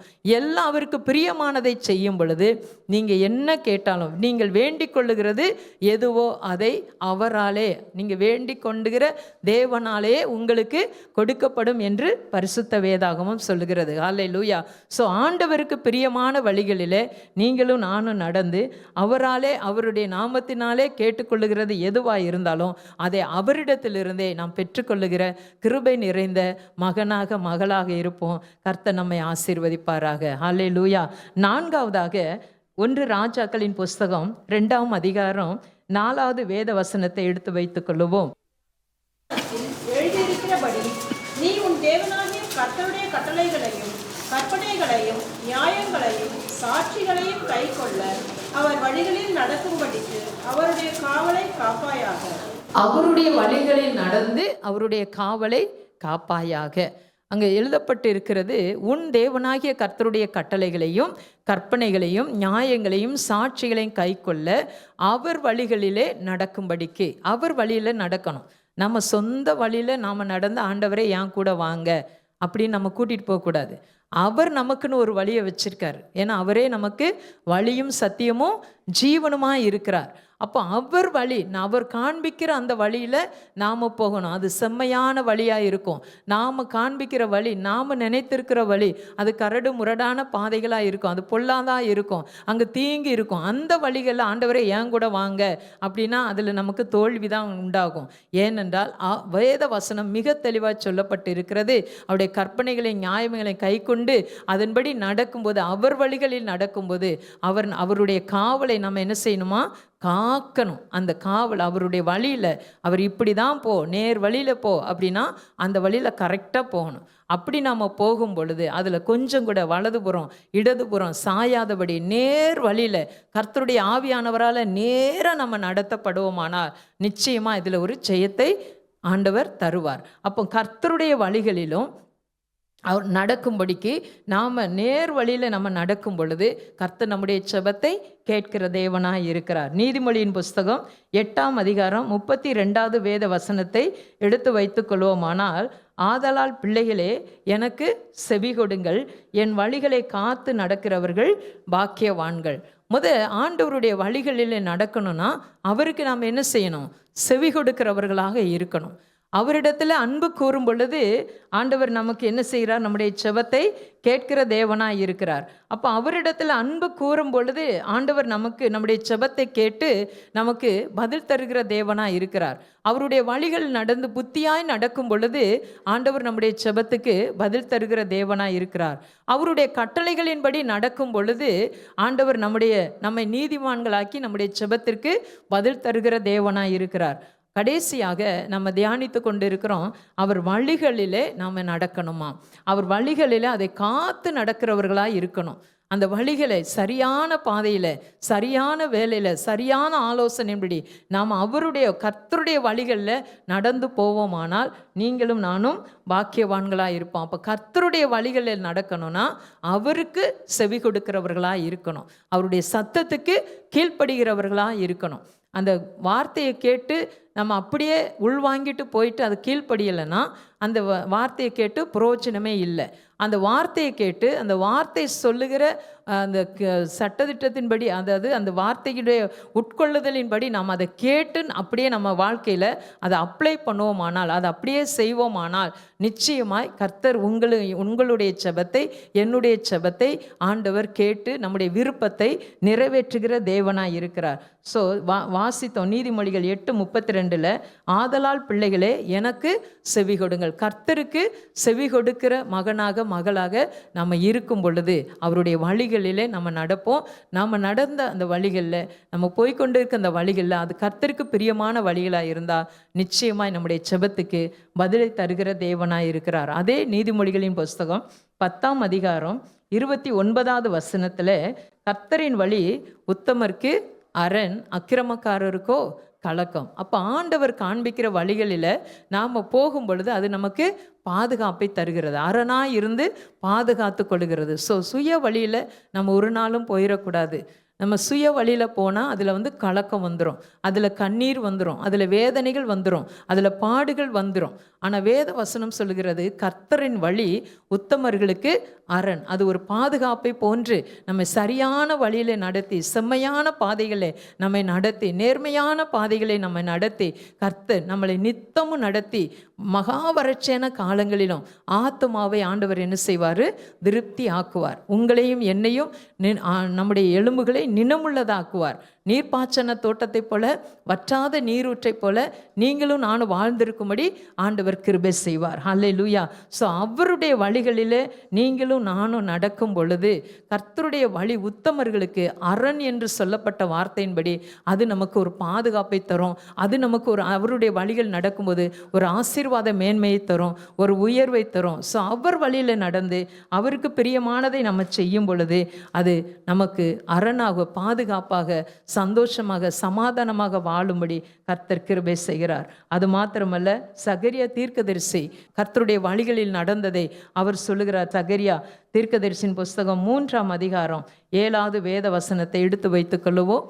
கர்த்தர் உரைக்கிறது என்னவென்றால், என் வழிகளில் நடந்து என் காவலை காத்தார், நீ என் ஆலயத்தில் நியாயம் விசாரிப்பாய், என் பிரகாரங்களையும் காவல் காப்பாய், இங்கே நிற்கிறவருக்குள்ளே உலாவுகிறதற்கு இடம் நான் உனக்கு கட்டளையிடுவேன். பாருங்க, ஆண்டவருடைய வழியில நடக்கும்போது இங்க மாத்திரம் நம்ம ஆசீர்வாதமா இருக்க மாட்டோம். அவருடைய வழியிலே நடந்த உத்தமர்களாக இருக்கிற, நீதிமான்களாக இருக்கிற நீங்களும் நானும் பரலோகத்துக்கு போனால் கூட அங்கேயும் நமக்கு ஒரு ஆசீர்வாதத்தை ஆண்டவர் சொல்லியிருக்கிறார். அதுதான் நம்ம வாசித்தோம். அவர் வழிகளில் நடந்து அவருடைய காவலை காத்து கொண்டால் நீ என் ஆலயத்தில் நியாய விசாரிக்கிறவனாக இருப்பாய். அடுத்து என் பிரகாரங்களில் காவல் காக்கிற ஒரு காவலாளியை போல நீ இருப்பாய். அடுத்து சொல்லப்பட்டிருக்கிறது, இங்கே நிற்கிறவர்கள், பரலோகத்தில் அங்கு நிற்கிற பரிசுத்தவான்களின் கூட்டத்தோடு நிற்கிறவர்களுக்குள்ளே உலாவதற்கு இடம் நான் உனக்கு கட்டளையிடுவேன். ஸோ இந்த ஆசீர்வாதத்தை எல்லாம் நீங்களும் நானும் பெறணும்னா கர்த்தருடைய வழிகளை நம்ம காவல் காத்து அவருடைய வழிகளில் சரியாய் நடந்தா நிச்சயமாய் அவர் உலாவுகிற இடத்துல நமக்கும் ஒரு இடம் கிடைக்கும். அவர் நாம் இருக்கிற இடத்துலையும் அவரும் நமக்குள்ளே உலாவி நம்மளை நடத்துவார். ஸோ கர்த்தருடைய சமூகத்தில் எழுந்து நிற்போம். முதலாவதாக நாம் தியானித்தோம், கர்த்தரிடத்தில் அன்பு கூறும் பொழுது அவரை மிகவும் அதிகமாக நேசித்து அவருடைய அன்பு கூறும் பொழுது அவர் நம்முடைய செபத்தை கேட்கிற தேவனாய் இருக்கிறார். ரெண்டாவதாக நம்ம தியானித்தோம், கர்த்தருக்கு பயந்து பொல்லாப்பை விட்டு விலகி வார்த்தையை கேட்டு அதன்படி செய்யும் பொழுது ஆண்டவர் நமக்கு புத்தியை தருகிறார். அந்த புத்தியோடு ஆண்டவர் கொடுக்கிற அந்த புத்தியோடு ஞானத்தோடு நாம் கர்த்தரிடத்தில் செபிக்கும் போது கர்த்தர் நம்முடைய செபத்துக்கு பதில் தருகிறார். மூன்றாவதாக நம்ம தியானித்தோம், அவருடைய கட்டளைகளின்படி செய்யும் பொழுது அவருடைய கட்டளைகளை கரெக்டாக அவருடைய கட்டளைகள் உண்மையானவைகளாக இருக்கிறபடினாலே, அது செம்மையானவைகளாக இருக்கிறபடினாலே அதை நம்மை காத்து நடத்தும் போது கர்த்தர் நம்முடைய ஆவிலும் ஆத்மா சரீரத்திலும் ஒரு உயிர் மீட்சியை கொடுக்கிறது மாத்திரமல்ல, அவருடைய கிருபையை கொடுக்கிறது மாத்திரமல்ல, அவருடைய வழிகளில் நடக்கும் பொழுது அவரே நமக்கு முன்பதாக இருக்கிறார்.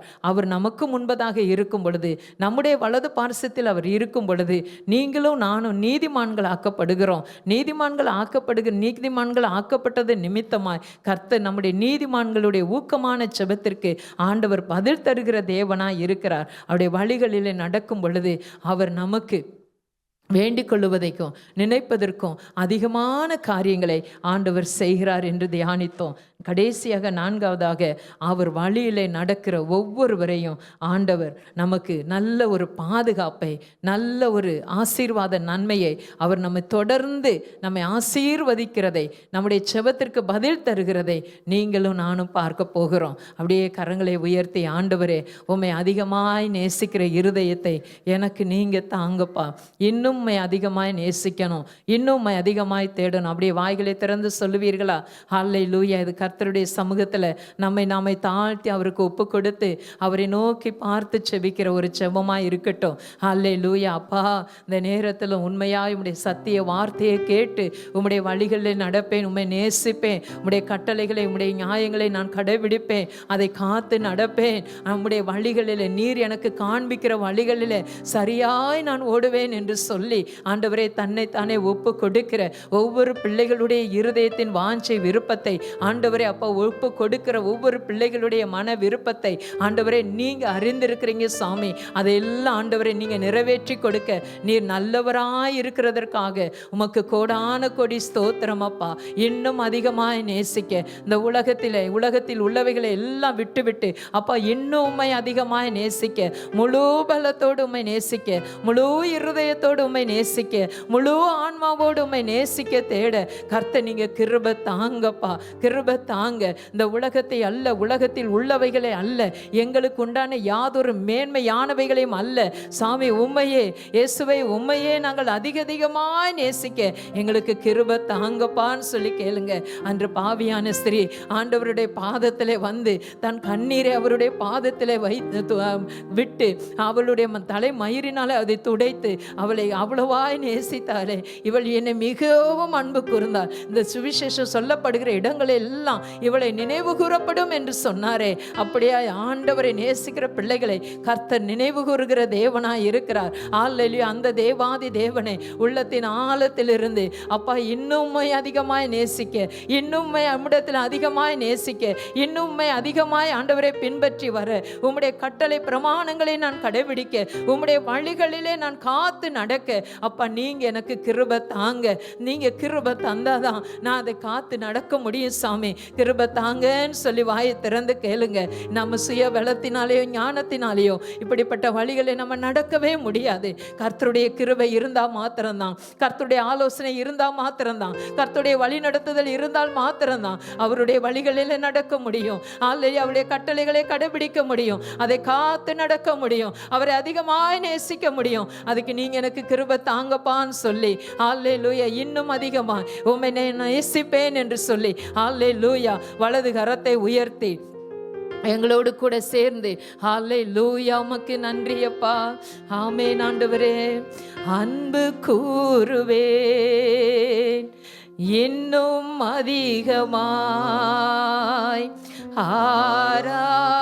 ஆராதிப்பேன் இன்னும் ஆர்வமாய் சொல்லுவோமா? அன்பு கூறுவே சேர்ந்து பாடுங்க.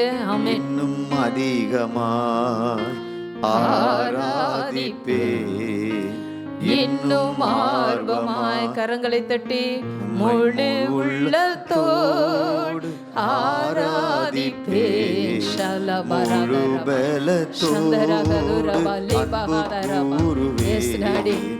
ஆராதனை ஆராதனை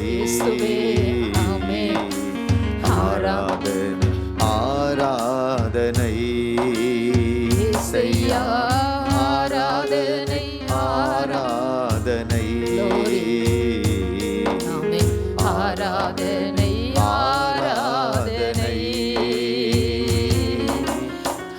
எபினேசரே எபினேசரே இதுவரை உதவி செய்திருங்கப்பா, உதவி நீரே எபினேசரே எபினேசரே கர்த்தருடைய நாமத்தை சொல்லி பாடுங்க. இதுவரையில் உதவி நீரே இதுவரையில் உதவி நீரே இதுவரையில் உதவி நீரே உம்மை முழு உள்ளத்தோடு முழு பல அவரை ஆராதிக்க ஆராதிக்க அவரை மகிமைப்படுத்த அவருடைய வழிகளிலே நடப்பேன் என்று சொல்லி உறுதி எடுக்கிறேன். உங்கள் ஒவ்வொருவர் மேலும் ஹல்லேலூயா அவருடைய அன்பு அளவில்லாமல் ஊற்றப்பட்டு கொண்டே இருக்கிறது. ஹல்லேலூயா தேவனிடத்தில் அன்பு கூறுகிற ஒவ்வொருவர் மேலும் தேவனுக்குள் இருந்த அந்த அன்பின் அபிஷேகம், அந்த பரிசுத்த ஆவியானுடைய அன்பின் அபிஷேகம் அளவில்லாமல் ஊற்றப்பட்டு கொண்டே இருக்கிறது. ஹல்லேலூயா glory glory glory கூறுவேன் இன்னும் அதிகமாய் ஆராதிப்பேன் இன்னும் ஆர்வமாய் அன்பு கூறுவேன் இன்னும் அதிகமாய் ஆராதிப்பேன் இன்னும் ஆர்வமாய் இன்னும் அதிகமாய் நேசிக்க வலது கரத்தை உயர்த்தி இன்னும் அதிகமாய் நேசிக்க, இன்னும் அதிகமாய் உம்மை அன்பு கூற எனக்கு கிருபை தாங்கப்பா, கிருபை தாங்க. உம்முடைய கிருபையுள்ள பிரசன்னம் உம்முடைய ஜனத்தின் மேல் அதிகமாய் இந்த மத்தியான வேளையிலும் அளவில்லாமல் ஊற்றப்பட்டு கொண்டிருக்கிற தயவுக்காக கரங்களை தட்டி அந்த அன்பை, அந்த அபிஷேக வல்லமையை, அந்த கிருபையின் வல்லமையை பெற்றுக்கொள்ளுங்க. இயேசுவின் நாமத்தினாலே அப்பா விசுவாசிக்கிற, உம்முடைய நாமத்தினால் கேட்கிற, உம்மிடத்தில் அன்பு செய்கிற ஒவ்வொரு மேலும் அந்த அளவில்லாத அபிஷேக வல்லமையை நீர் ஜனத்தின் மேல ஊற்றி அவர்களை ஆண்டவரே அவர்களுடைய விண்ணப்பத்தையும் அவர் வேண்டுதலையும் நீ நிறைவேற்ற போவதற்காக உமக்கு கோடான கோடி ஸ்தோத்திரம். உடைய ஊழியக்காரே உடைய சமூகத்தில் நின்று உடைய பிள்ளைகளை நான் ஆசீர்வதித்து ஜெபிக்கிறேன். தேவனை இன்னும் அதிகமாய் அறிந்து நேசித்து ஆண்டவரே உடைய வழிகளிலே நடந்து அப்பா உடைய நியாய பிரமாணங்களை கற்றுக்கொண்டு அதன்படி நடக்க நீங்க கிருபை தாங்க. அவர்களுடைய ஜெபத்துக்கெல்லாம் நீங்க பதில் தரப்போவதற்காக உமக்கு நன்றி, நன்றி, நன்றி. எல்லா துதிகன மகிமை உமக்கே. கிறிஸ்து இயேசுவின் நாமத்தில் ஜெபிக்கிறேன் ஜீவனுள்ள நல்ல பிதாவே. ஆமேன், ஆமேன். God bless you.